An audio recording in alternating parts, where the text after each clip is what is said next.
QuickBooks Online bank feeds. Hey everyone, this is Matt Holquist with the QuickBooks University. So a big part of QuickBooks Online is utilizing the bank feeds feature. And it's not just for checking accounts or savings accounts. You can also use this with credit cards, which is really important because it helps get all those credit card transactions into QuickBooks.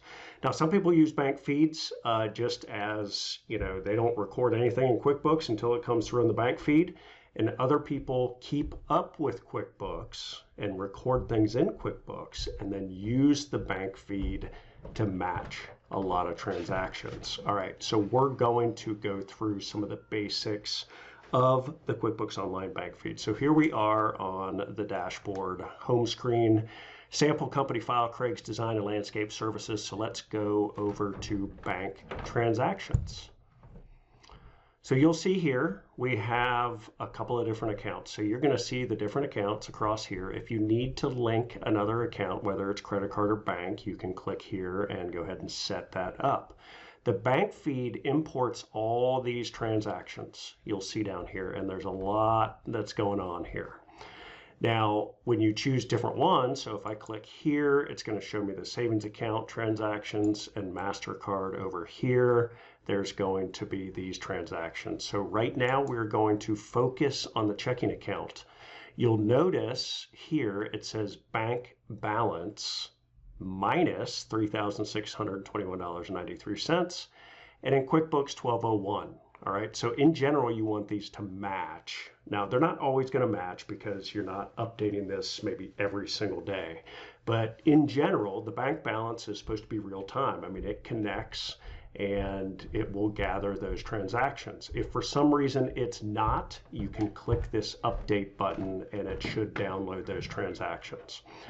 So as you enter all of these transactions into QuickBooks, this balance will change, and ultimately you want it to get it to match what the bank balance says. All right, that way you kind of know as you go into doing your reconciliation at the end of the month that, hey, things are going to match. All right, so we go down here and you've got a couple different options. You've got for review. This is where you're going to spend most of your time. You do have categorized, and it's going to show the categorized transactions, and then also excluded if you are excluding some transactions. You would exclude them if you didn't need to, or sometimes the bank feeds will kind of screw up and do a duplicate, and you can exclude those. All right, so you'll see here, we've got all these transactions, and you'll see it brings in the date, description, the payee, and then the category or match. All right, so this is the account in general that you're going to put this to. And this is received $55. And then, so that's a deposit, and add. These are the options. All right, so if you click somewhere on this, you don't want to just click add right away because it's going to put it to this uncategorized income account, which is probably not the case. You want to make sure you put it to the right income account. You'll see here when I clicked on it, it expands, and you've got categorize, find match, record as transfer. If you know that you have recorded this in QuickBooks, you're going to go here and you're going to say find match. Now, when it says find match, you're going to look through all your invoices that it brings up on the screen to see if you can match this. If there isn't an invoice, then maybe this is not an invoice that was out there. Could have been Books by Bessie, maybe sent you $55 for something that you didn't invoice for. And so you're not going to find a match because it's not in QuickBooks already. You're going to categorize this. So you want to make sure that you go and you categorize it to the right income account. We'll say that this was sale of product income, and if you want to put tags and a memo on there, you can. If you want to create a rule, which means that anytime you get a deposit from Books by Bessie, it's going to categorize it as sales of product income, you can do that as well, and you can also add an attachment. If you need to split this between multiple accounts, you're going to click on this and you're going to put it to the various accounts. So we'll say that sales of product income was 20, and we will say that the rest of it was, oh, let's find an income account. We'll say that it was design income for the remaining amount. So remaining amount, $35, and so difference is 0. So we apply and accept, and now it's going to take that out of there. All right, so you'll see we have some other ones down here where it says a match was found, one match. This is a bill that is outstanding. Okay, so we have a bill that has to be paid.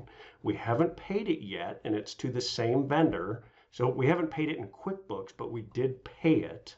We just have not updated QuickBooks yet.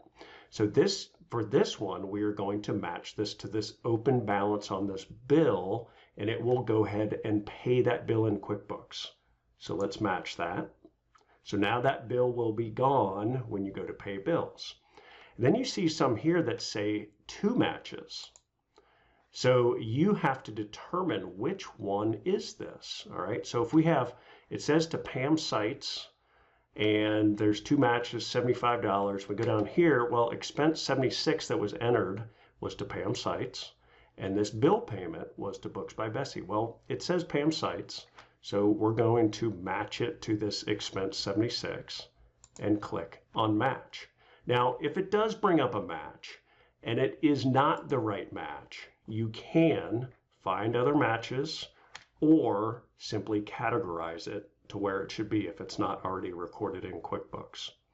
And of course, you see here, record as credit card payment as well. That option will come up when it's a credit card. And so you just want to make sure, the biggest thing you want to make sure is that you do not go through and just add.